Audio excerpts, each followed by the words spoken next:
Un an après avoir brisé le silence, Sarah Abitbol fait le bilan. Dans le podcast du Parisien Code Source, la patineuse qui affirme avoir été violée par son entraîneur à l'adolescence confirme que son témoignage est la plus belle victoire de sa vie. À propos de le 30 janvier 2020, Sarah Abitbol publiait un si long silence. La patineuse y révélait avoir été violée par son entraîneur à l'âge de 15 ans. Depuis Miami aux États-Unis, où elle vit, elle a accepté un an après de revenir sur les conséquences de la sortie de son livre dans le podcast du Parisien, Code Source, diffusé ce vendredi 26 février. Plus que ses médailles, elle affirme que son témoignage est sa plus belle victoire car il a permis à d'autres de briser le silence.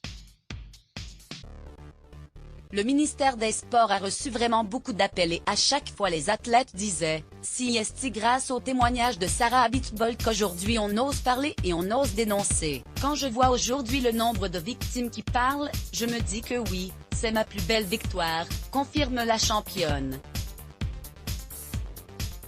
Dans son ouvrage, la patineuse appelait son agresseur présumé Monsieur Oporo comme omerta et ordure. Mais très rapidement, Gilles Beyer a été identifié. En janvier dernier, l'ancien entraîneur a été entendu et mis en examen pour agression sexuelle et harcèlement sexuel, puis placé sous contrôle judiciaire, mais reste présumé innocent.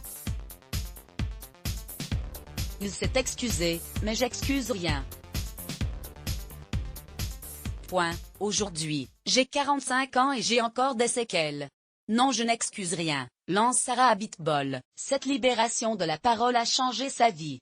Maintenant que j'ai parlé, je conduis avec ma voiture toute seule partout. J'ai beaucoup progressé, explique celle qui arrive désormais aussi à aller dans les grands centres commerciaux à condition d'avoir ses repères de porte de sortie pour pouvoir respirer. La patineuse pense être devenue claustrophobe à cause des agressions qu'elle dit avoir subies à l'adolescence dans des voitures et des bureaux fermés. Droit d'auteur JB Autissier Panoramique Bestimagé Sarah Abitbol lors de la Convention nationale pour la prévention de la violence sexuelle dans le sport à Paris le 21 février 2020. Des flashs et des cauchemars ont guéri. Mais il y a toujours des flashs qui reviennent pour toute la vie malheureusement, explique celle qui fait encore des cauchemars dans lesquels Gilles Beyer est présent. Des mauvais rêves dans lesquels elle arrive enfin à dire non. Au fur et à mesure, l'image s'en va et les cauchemars vont partir, commente Sarah Abitbol. En 2004, c'est son nouveau compagnon de l'époque, Olivier, qui lui avait permis de se souvenir de ses agressions. Il voyait mon mal-être et un jour il a compris. Il a mis la main sur mon épaule et qu'il m'a dit « Il faut que tu me parles, il s'est passé quelque chose, c'est sûr. » C'est là où j'ai le flash de mon entraîneur qui est assis sur mon lit et où me reviennent les premières agressions, raconte dans le podcast Code Source celle qui rêve désormais d'entraîner en France. La patineuse évoque une amnésie traumatique qui a pris fin grâce à cette discussion avec son compagnon. Mais ce n'est que des années plus tard qu'elle arrive à prononcer le mot viol. La sportive révèle d'ailleurs dans le podcast du Parisien que jusqu'au dernier moment, elle a voulu tout arrêter et faire retirer le mot du livre.